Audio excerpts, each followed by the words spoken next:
Привет, меня зовут Свята, я не дизайнер, но очень люблю крутые интерьеры и создала этот канал, чтобы делиться с вами рум-турами. Вместе мы вдохновляемся и берем идеи для своего дома. Сегодня вы увидите двухэтажную квартиру дизайнера интерьера с террасой и захватывающим видом на Днепр. Садитесь поудобнее, начинаем!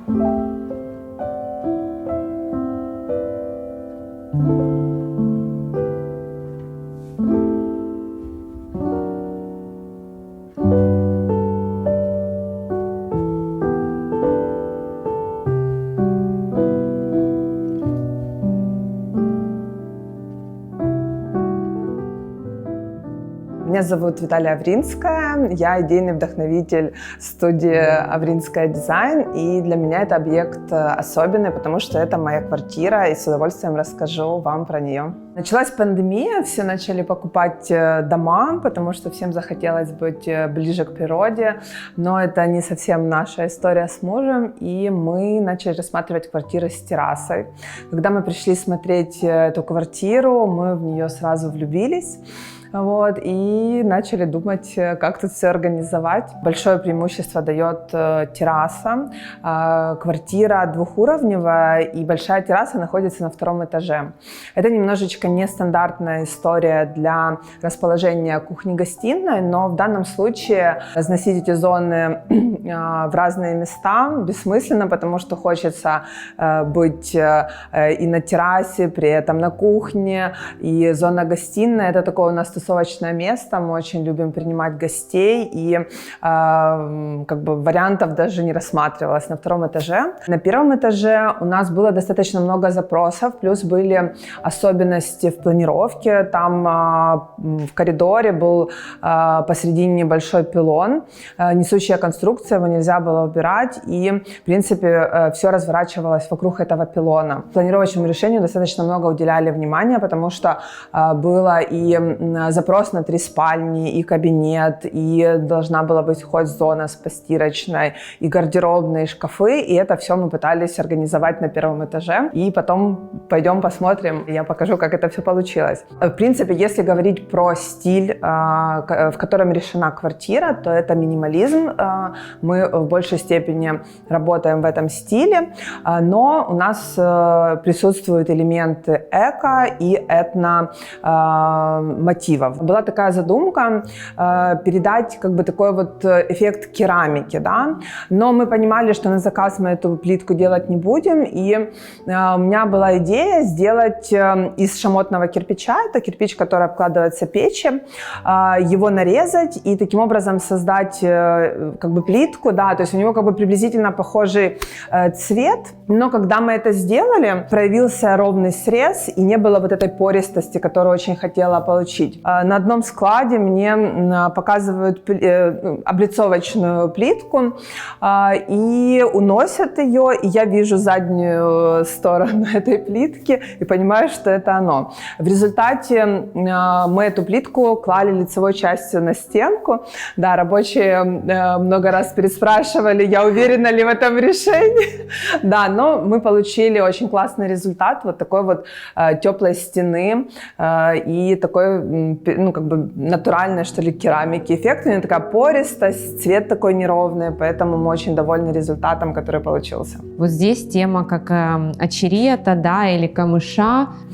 Да, абсолютно верно. Тут была такая идея. Мы когда спустимся на первый этаж, я детальнее расскажу про лестницу, как мы ее решали, но были разные варианты перил.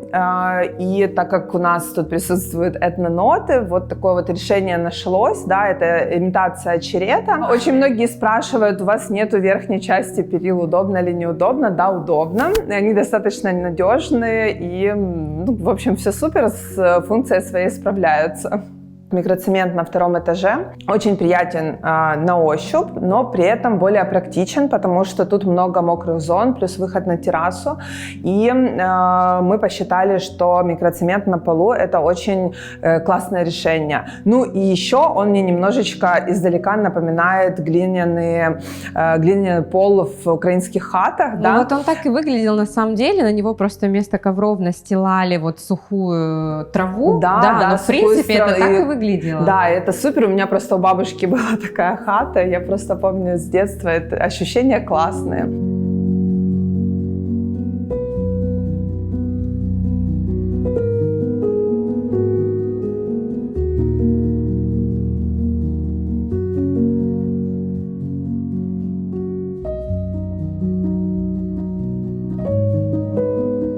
На кухне большую часть занимают именно фасады. Давай поговорим про них. Это ДСП или МДФ. Ну, цвет достаточно красивый, тоже такой необычный, глубокий синий.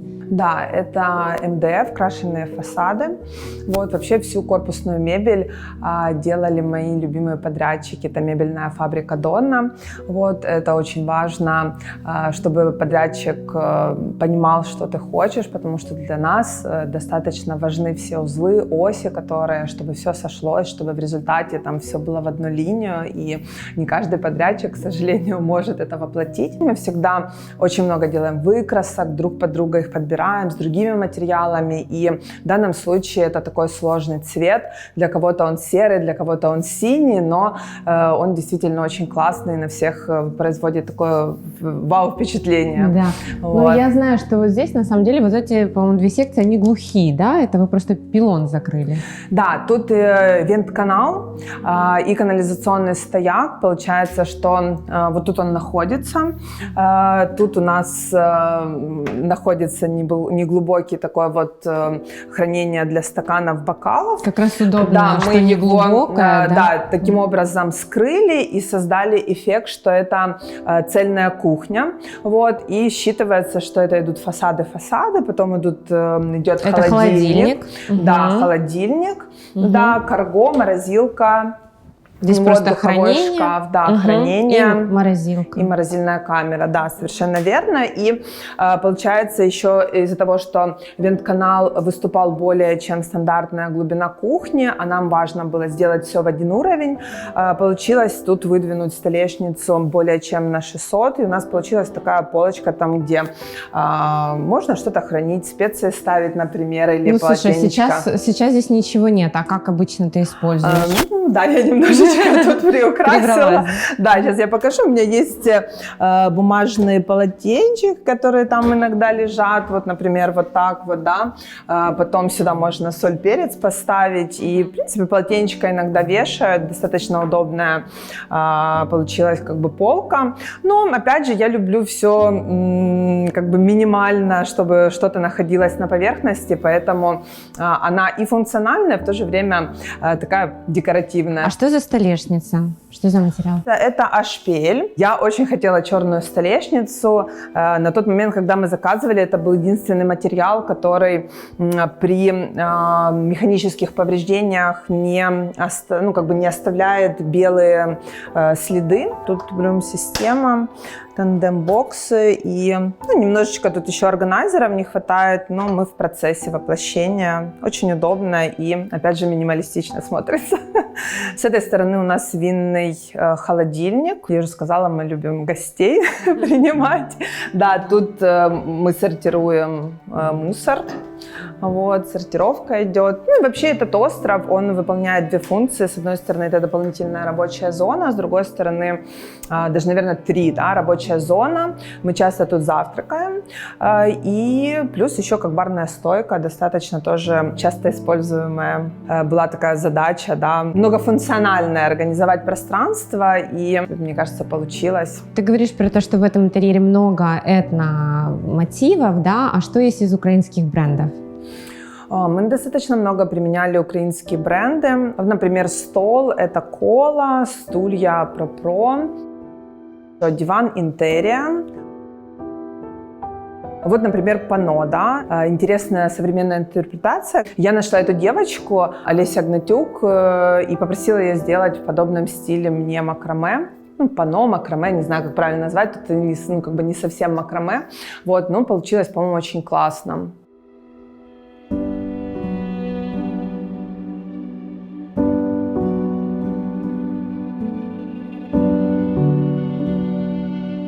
Но я вообще знаю, что лестница — это всегда такой самый проблемный, сложный вопрос во всех интерьерах. Проем в перекрытии, он был предельно маленький, да, а всегда в лестнице основная задача, чтобы она была комфортная, это соотношение высоты и глубины ступени. По сути, это как и библиотека, да, и какие-то тут стоят элементы, тут, наверное, максимальное насыщение открытых полок, да. Честно говоря, я, наверное, обращалась, не знаю, минимум к 5 подрядчикам, и только один согласился решить эту задачу. Плюс я хотела сделать ее из листового металла, да, и в результате у нас лестница разделилась, грубо говоря, на 2 части, да. Первая часть, она сделана из листового металла с полками, за полками спрятан конструктив лестницы, а вторая часть — это деревянные консольные ступени, которые между собой еще дополнительно скреплены перилами, да, и перила тоже было не из легких задач воплотить, да, такая задумка, но все говорили, что как без верхней планки, оно будет жесткость, как создать, но в общем в результате мы остались очень довольны, вот, и визуальной частью, функциональной, она достаточно удобная, да, многие спрашивают, почему безопасность, почему у вас в нижней части нету с этой стороны перила. Мы перенесли их на стенку, достаточно сделали их тоненькие, максимально легкими. И я вам хочу сказать, что, не знаю, у меня 2 детей, все нормально, благополучно, так что не переживайте. У вас здесь очень классно получилось закамуфлировать такой хозблок, да, или постирочную. Вот это 2 панели, это которые у нас закрывают вент-канал. Да, получается, вот эти 2 панели и вот эта небольшая, это, собственно, объем вент-канала, а за этим фасадом скрывается хозблок. Тут находится стиральная машина вместе с сушкой, корзины для грязного белья, гладильная доска, утюг, в общем, все нужные, там, не знаю, Вы еще, получается, сушитель, да, разместили так необычно? Это чтобы, если надо высушить, например, какую-то одежду верхнюю, да? Дополнительно, да. Просто есть вещи, которые нельзя сушить в машине. Получился такой зеркальный куб, который визуально... Он немножко делает более правильной формы это пространство. И вообще, в принципе, по квартире есть такие объемы, да, которые пронизывают где-то 2 этажа, например, как вот этот черный блок. Это 2 санузла, которые друг над другом находятся. Они покрашены черный цвет и 2-й, и 1-й этаж. И таким образом имеют такой соединительный элемент. Стена тоже, про которую мы уже рассказывали, она тоже с 1-го этажа идет на 2-й этаж и таким является связующим звеном. Плинтус осознанно мы не хотели делать. Вообще это действительно большое заблуждение о том, что это непрактичная история. Да, но плинтус, он помимо визуальной части, он еще и решает какие-то задачи. Не всегда можно сделать теневой шов или плинтус скрытого монтажа, в зависимости от того, какое напольное покрытие вы используете. В данном случае у нас паркетная доска. Мы ушли от плинтуса раз, но тут была еще задача со звездочкой. Почему? Потому что паркетная доска в тех местах, там, где просто покраска на стенах, она должна была заходить на 10 мм в теневой шов. Там, где у нас панели, она должна была не доходить, да, до стены на 10 мм. И тут, опять же, возвращаясь к планировочному решению, насколько это важно, то есть мы реально корректировали планировочное решение и план монтажа, исходя из выбранной паркетной доски, да, то есть как бы мы буквально подгоняли до миллиметра стены для того, чтобы все сошлось. Почему подгоняли под паркетную доску? Потому что нам было важно, чтобы не было мелкой подрезки на полу, да, это очень некрасиво смотрится, всегда мы максимально пытаемся уйти от нее, либо спрятать подрезку, да, в данном случае, когда доска такая широкая, это была бы крайне некрасивая история.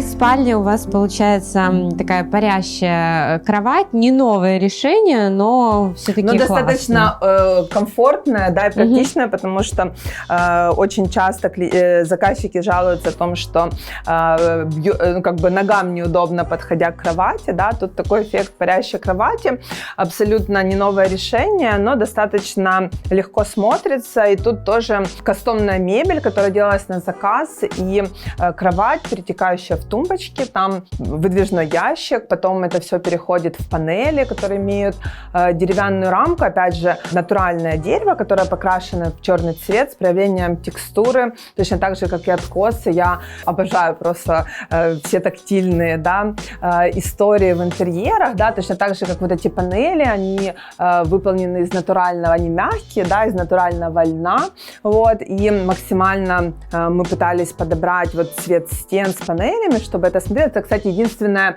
такая монохромная комната, да, таких обволакивающих глиняных оттенках, и мне кажется, для спальни достаточно такая удачная история. Во всяком случае, нам тут очень комфортно. А вот эту металлическую перегородочку кто делал? Это украинский бренд, опять же, тот же, который делал в коридоре перегородку. Она могла бы быть какой-то итальянской и стоить в раз, не знаю, в 5 дороже, да, но в данном случае она выполняет свою функцию. Мы хотели сделать гардеробную в спальне, гардеробную открытую, это очень удобно, это очень классно, при этом не сделать тут стенку для того, чтобы пространство не уменьшать и для того, чтобы она смотрелась более воздушной. Перегородка абсолютно получилась такой легкой, воздушной, выполняет свою функцию, и в принципе это пространство, оно более, ну, как бы оно воспринимается целостное, да, и не, как бы, не дробится, да, на 2 маленьких помещения. Так, теперь небольшой провокационный вопрос от меня. Давай. Я вижу здесь деревянные жалюзи, я вижу, что они черные, и я подозреваю, что на них собирается пыль. Да, собирается. Да, черных поверхностей у нас достаточно, и я не буду лукавить, это не самая практичная история, но в интерьере, мне кажется, всегда есть такие компромиссные решения, да, когда для кого-то что-то в приоритете, да, в данном случае черные жалюзи, да, они не самые практичные, и пыль на них не очень легко вытирается, но есть специальные такие пылесосики небольшие. Да, пылесосики, есть насадки на пылесос, есть специальные щетки для жалюзи, и они достаточно легко и быстро убирают пыль. У вас 2 очень классные, оригинальные детские, я думаю, пора уже их показать. Пойдем.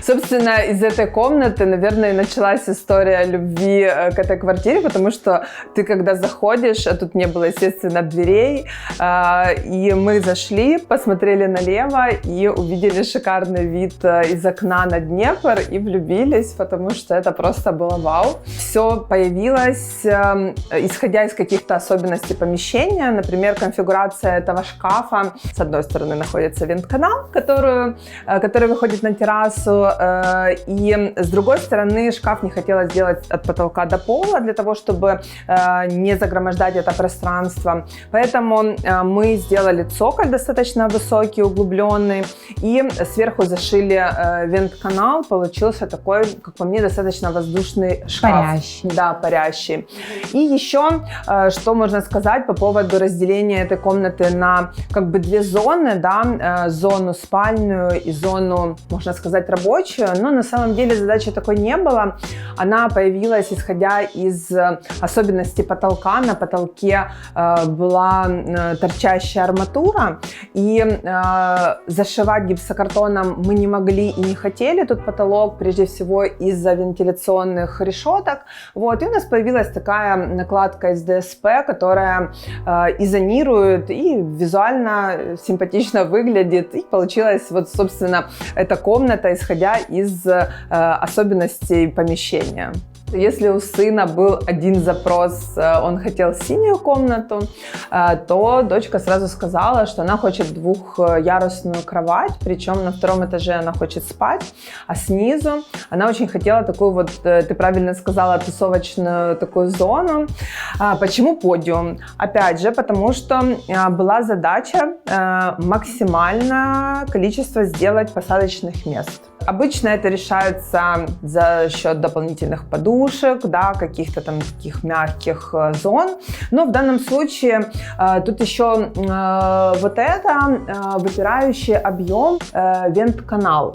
Потому что от застройщика тоже достаточно такое как бы странное предложение. Они предлагали сделать две зоны кухни. Панели и стол выполнены из ДСП. Сейчас, если, допустим, 5 лет назад достаточно сложно было найти какие-то очень красивые глубокие оттенки у ДСП, то сейчас некоторые производители, они делают свои линейки, очень интересные цвета, которые мы вот применяем. Я на самом деле думала, что он продиктован вот этим зеленым, который мы видим из окна, и это всегда очень круто работает на самом деле, когда есть перекличка с видом.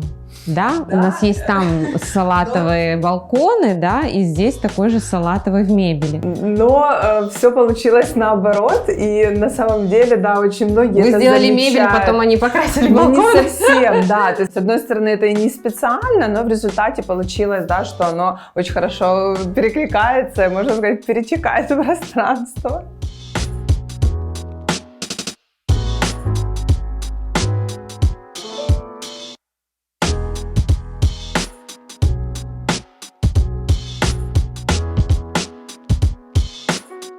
Изначально был небольшой проем для лестницы, и плюс еще нам нужно было увеличить пространство санузла буквально на 10 сантиметров для того, чтобы организовать вторую душевую. Она нам очень нужна была, и мы переносили эту стенку действительно на 10 сантиметров, тем самым уменьшая этот проем. Эта душевая, она используется не так часто, именно поэтому мы не делали, ее не закрывали с этой стороны.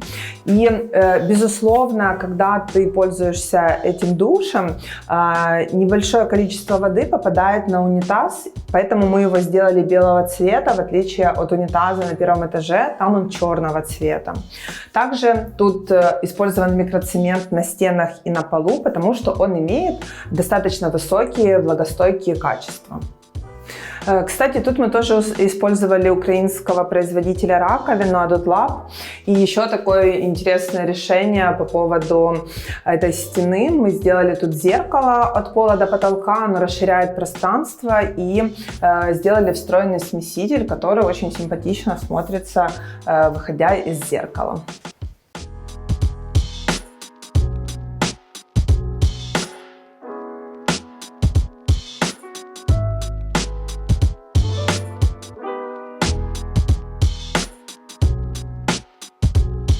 Участился запрос на организацию рабочего места в квартирах, в домах, поэтому мы тоже не исключение. Да? Вот, мы организовали себе такой небольшой кабинет, тут еще выход на вторую маленькую террасу, и он достаточно уютный. Вот, изначально планировалось сделать МДФ мебель, но потом мы пересматривали бюджет и сделали из ДСП все, и соединение металлических горизонтальных полок и вертикальных стоевых ДСП. Тут нету ни одного видимого крепления, то есть металлисты отдельно делали полки, мебельщики делали стоевые, там есть внутри крепления, которые между собой соединяются, и на самом деле это большое, можно сказать, искусство, да. Я тут вижу еще одну такую деталь необычную, вот вы здесь сделали эту стенку из ткани.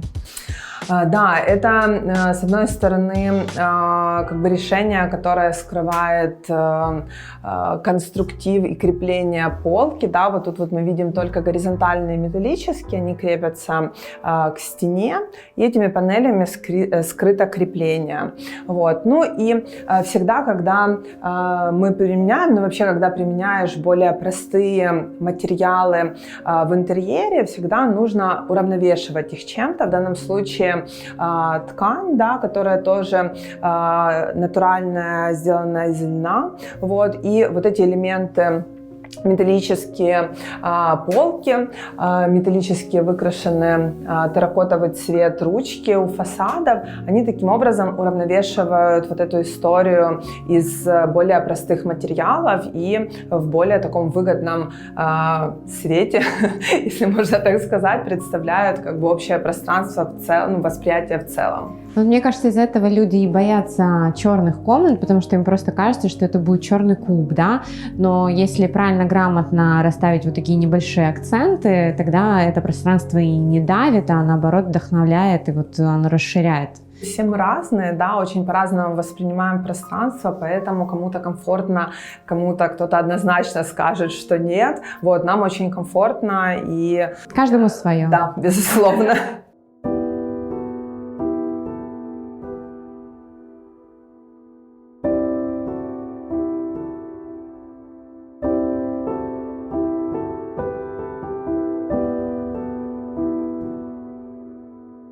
Мы находимся в санузле на первом этаже. У нас 2 санузла. В обоих у нас душевые, потому что никто из нашей семьи не любит принимать ванну. На полу у нас микроцемент, точно так же, как и на 2-м этаже. И на полу, и на стенах он использовался. Тут в мокрых зонах на стене плитка. Это итальянская плитка, которая тоже имитирует керамику. Вот она достаточно такой интересной фактуры. У нее полосочки, которые можно менять направление в зависимости от того, как ее положить. Это МДФ. Тут сверху находится хранение, снизу панели, которые скрывают инсталляцию. Также тумба выполнена в этом же цвете. Над тумбой тоже выложена плитка, только в черном цвете, из той же коллекции, что и в душевой. И зеркало, за которым тоже находится хранение. В принципе, все достаточно вместительно и все скрыто, как я люблю. Спасибо тебе большое за рум-тур, за твою искренность. Я понимаю, что это был достаточно интимный рум-тур, да, это твое помещение, твоя квартира. Да, это правда, я очень волновалась, это достаточно такая личная история. Спасибо, что пришла в гости. Надеюсь, понравилось тебе, и вам тоже понравится. Спасибо. Обязательно ставьте лайки, пишите ваши комментарии и подписывайтесь на канал. До встречи через неделю. Пока. Пока.